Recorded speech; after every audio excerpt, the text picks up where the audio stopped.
السلام علیکم دوستانو په سکرین چې تاسو ته کوم د ویډیو ښکاري دا د یو جعلي پیر دی چې د زنانه سره په ویډیو کې کم کار کړی په سوشل میډیا باندې هم ډېر وایرل شوې ده. نو راځئ دا ویډیو سره هم شیر کوم، ویډیو را سره پوره وګورئ او ویډیو نه بعد موږ خپل یو څو خبرې کوو. زموږ چینل ته که څوک په لومړي ځل راغلي نو ضرور سبسکرایب کړئ. دا ویډیو لومړی ګورو، د ویډیو نه بعد بیا راځو دې ته نو چې ده په دې ویډیو کې شتل کړی دی. راځئ ویډیو را سره وګورئ بیا پرې مخکې خبرې کوو.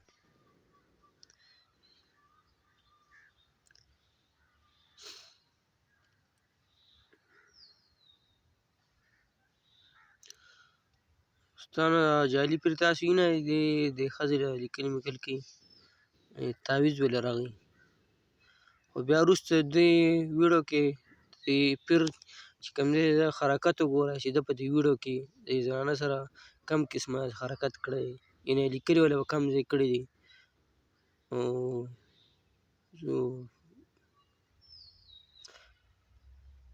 تعویض یې ورکړو نور هم لیکلي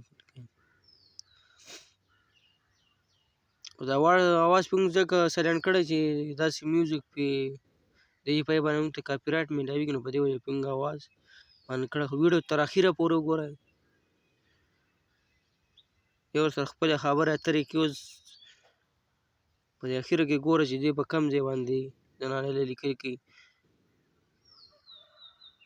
نو خبره پوه کوه. اوس تاسو ته په دې ویډیو کې ښکاري چې زنانه څنګه مطلب سلوري کړې ده، په املا باندې ولې لیکل کې یا د دې شاته د خپل وجود دغه ته وګوره لاس ولې په کم ځای باندې ایښی دی.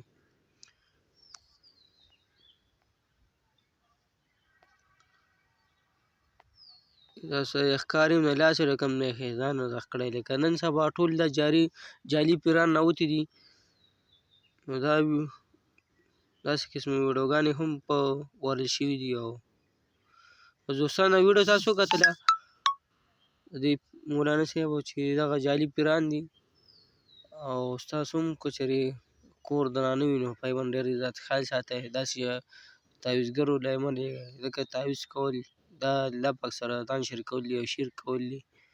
او که موږ ته هم څه مسئله راځي نو چې په الله باندې مو یقین وي او څه مسئلې وي نو الله نه یې غواړو. لکه داسې پیرانو نه موږ هم ځان وساتو. که زموږ نه کور زنانه وي نو هغه هم د دې نه بچ کړو.